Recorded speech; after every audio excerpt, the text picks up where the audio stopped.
Morning. Let's bring in our political panel. We're joined today by April Chapman. She's a Project 21 ambassador and the host of the Standardoftruth podcast. Also joining us is Daniel Lippman. He's a White House and Washington reporter for Politico. Good morning. Good morning. Good morning.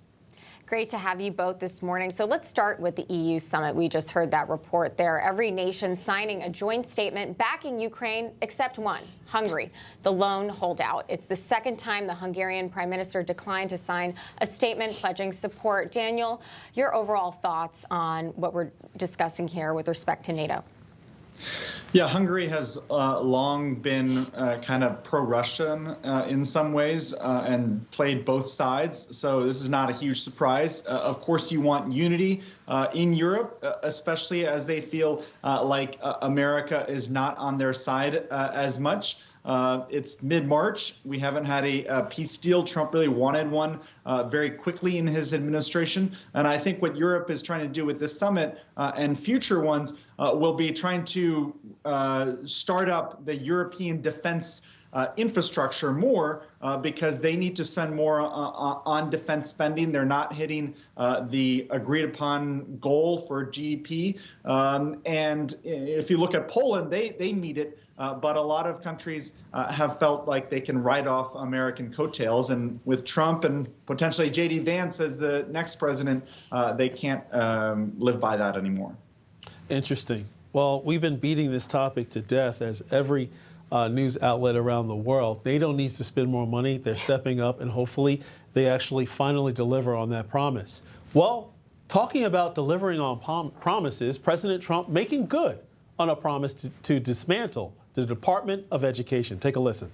My administration will take all lawful steps to shut down the department. We're going to shut it down and shut it down as quickly as possible. It's doing us no good. We want to return our students to the states where just some of the governors here are so happy about this. They want education to come back to them, to come back to the states, and they're going to do a phenomenal job. Teachers, to me, are among the most important people in this country, and we're going to take care of our teachers. You know, April, yesterday, a lot of Democrats completely lost it, especially black Democrats and a lot of black organizations. Looking on my social media, all of the outrage. I begin to comment and say this is an opportunity for everyone to actually take advantage of the additional funds coming to states to start independent schools, charter schools, vouchers, homeschooling, to provide diversity of options. What say you? You know, this is a prime example of the Democrat Party and those that support leftist ideology doing exactly what they've been doing, but now they can no longer hide it. They want to keep minority students, brown students, American students in general in failing schools, and they're not interested in opportunity. I remember listening to the head of now that the 60% of the U.S. Department of Education's budget that has been used for administration, we're now going to see that money go back to the states to where it belongs, in the hands of the students. They believe that they own you, they control you, and when that power is removed, they start to melt down, crash out, and freak out. Mm-hmm. Well, can I say something on this topic, guys? Yeah, please. Trump talking about how the nation's report card is really failing, that we spend so much money and we don't get a lot of great outcomes. I think there's a variety of reasons for that because the main thing is that schools are mostly funded by real estate taxes, and so you get wealthy suburbs like Northern Virginia, like Westchester in New York, like the suburbs around San Francisco. They spend a ton of money per pupil, and they do a pretty good job, and those schools are some of the best in the country. Whereas if you look at economically downtrodden places in Kentucky or Ohio or in the inner city in Detroit, they don't have as much money, and it's harder to recruit teachers. And so unless you fix this important element or get more federal funding, and kind of spread the wealth around in terms of having a more equal funding structure, you're never going to really address these major inequalities in our country. No, I fundamentally have to push back and disagree with that. Go We ahead. see academic outcomes in major urban epicenters that get plenty of funding, and the outcomes are still poor. Right. If you have in Baltimore $26,000 to $28,000 being spent per child, I'm a homeschool mom. It is never my own money to educate them. This is a bureaucracy issue, and it's not a money problem. Amen, April. Yeah, great pushback, especially here in New York, where the reading proficiency is so low. And just even more generally, right now, according to an NAEP report, reading proficiency for grade 8, 30%. And over 70% of people, according to a Gallup poll, are dissatisfied with the current education system. So that says a lot. And one more point Sure. on this. Going back to, I believe it was 2007, 2008, I helped found a charter school in Red Hook, Brooklyn. And many of the students that came in, they were 3-4 years behind in terms of math, reading, and science. So like basic stuff. Right. And it took like 3 years to get them up to speed, and then they started to excel even beyond the grade level. And guess what? It costs, to your point, April, less money to educate and catch them up in a charter school than it did in a regular public school. So this is not about money. This is about standards and excellence. And a curriculum that makes sense, according to the real teachers out there. But let's pivot here. Turning to you, Daniel, another big meeting coming up. Defense Secretary Pete Hegseth says he'll meet with Elon Musk at the Pentagon to discuss what's being called efficiencies. I mean, Daniel, Musk is the subject of your latest article here for Politico and how he poses a challenge for Washington lobbyists. Can you elaborate? Yeah, so I talked to a lot of operatives and lobbyists in town, and they said he's basically unlobbyable, because which is probably Americans would be happy to learn that, because you have private interests trying to save government projects, and they can't reach Musk. They can't reach people working for Doge. But then they also get opportunities like, hey, they're told by their clients, let me target our competitors to try to get their contract canceled. So one of them told me how this happened, where they met their competitor messaged Doge through their X account and then got that contract canceled. And so it's all this knife fighting in D.C. And some people go to the Doge caucus on the Hill. But I think Elon Musk, he's given out his cell phone numbers to to senators, not to House members. So I'm sure there's some hurt feelings there. But it's causing a lot of consternation among the moneyed class in Washington these days. Good. You know, April, they say New York City never sleeps. And guess what? The cameras are still on in New York City. The Trump administration giving the city 30 more days to shut those cameras off. What cameras am I talking about? The cameras that takes a snapshot of license plates to charge people based upon the congestion pricing rates. You know what? The Transportation Secretary, Sean Duffy, putting New York City on notice, posting on X, your unlawful pricing scheme charges working class citizens to use roads their federal tax dollars already paid to build. Know that the billions of dollars the federal government sends to New York are not a blank check. Continued noncompliance will not be taken lightly. You know, people are fed up, April. They're already paying for it. These politicians in New York and all around the country are trying to devise ways to further tax the working class people instead of finding ways to reduce budgets, reduce spending, and give people a reprieve. What say you?